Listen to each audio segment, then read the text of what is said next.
Di daerah pelosok Jawa, ada sebuah perkampungan tua yang tidak tercatat di peta. Orang-orang menyebutnya Kampung Setan. Tidak ada yang tahu nama asli tempat itu karena penduduk sekitar menghindari menyebutnya. Mereka hanya bilang, "Keko, jangan lewat jalan utara setelah maghrib. Kalau salah arah, kamu bisa masuk ke Kampung Setan." Cerita berawal dari seorang supir ojek online bernama Santo. Suatu malam ia mendapat orderan dari lokasi yang terlihat samar di aplikasi bernama Desa Karangjati. Ia ragu, tapi tarifnya besar. Santo pun berangkat. Semakin jauh ia melaju, semakin gelap jalan yang ia lewati. Lampu motor meredup, sinyal hilang total. Di kanan kiri hanya ladang kosong dan pohon-pohon tinggi yang seolah mengikuti setiap gerakannya. Tanpa sadar ia melewati sebuah gapura tua yang retak. Di atasnya ada ukiran menyerupai wajah raksasa yang menyeringai. Begitu melewati gapura itu, motor Santo mati total. Ia menuntun motornya masuk. Di depan tampak sebuah kampung kecil. Rumah-rumah joglo tua berlumut, lampu-lampu redup, tapi tak ada satupun suara manusia. Namun anehnya dari dalam beberapa rumah terlihat siluet-siluet orang sedang bergerak. Seorang perempuan tua keluar dari salah satu rumah, membawa lentera. "Cari siapa, nak?" Suaranya datar, tanpa intonasi. Santo mencoba tersenyum. "Bu, ini Desa Karangjati, ya." Perempuan itu hanya mengangguk, lalu memiringkan wajahnya ke cahaya lentera. Santo terperanjat, wajah perempuan itu rata. Tidak ada mata, tidak ada hidung. Hanya garis tipis seperti mulut.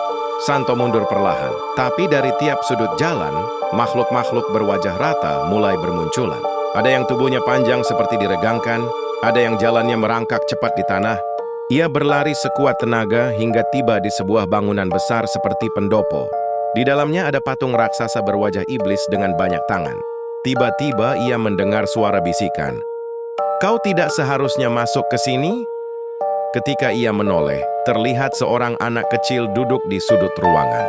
Anak itu satu-satunya yang wajahnya normal. "Ya, biwo sangge sesantuan coba kita semas, cepat lari. Mereka akan menjadikanmu bagian dari kampung ini." Anak kecil itu menjelaskan bahwa kampung itu adalah dunia lain, tempat arwah tersesat dan makhluk-makhluk yang pernah membuat perjanjian kelam.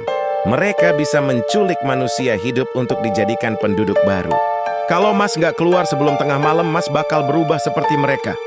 Suara langkah-langkah mendekat ratusan. Sangat cepat anak itu menggandeng tangan Santo. "Jangan lihat ke belakang, apapun yang terjadi." Mereka berlari menuju gapura tadi. Dari belakang terdengar suara-suara aneh. Desis panjang, tawa melengking, dan jeritan-jeritan yang bukan suara manusia. Santo menahan diri untuk tidak menoleh, tapi rasa penasarannya kuat. Ketika ia menoleh sedikit, ia melihat sosok wanita berambut panjang merangkak di dinding rumah. Kepalanya menoleh 180 derajat mengawasinya. Saat sampai di gapura, Santo terkejut. Gapura itu sudah ditutup kabut hitam pekat. Anak itu berteriak, "Lompat, Mas, lompat saja." Santo nekat melompat menembus kabut itu. Ia jatuh di jalan aspal. Motor truk melintas tiba-tiba hampir menabraknya. Ketika ia bangun, kampung itu sudah hilang. Hanya mana ada kebun kosong dan jalan lurus. Sementara ia terengah-engah, ia sadar sesuatu. Anak kecil yang menolongnya tidak ikut keluar.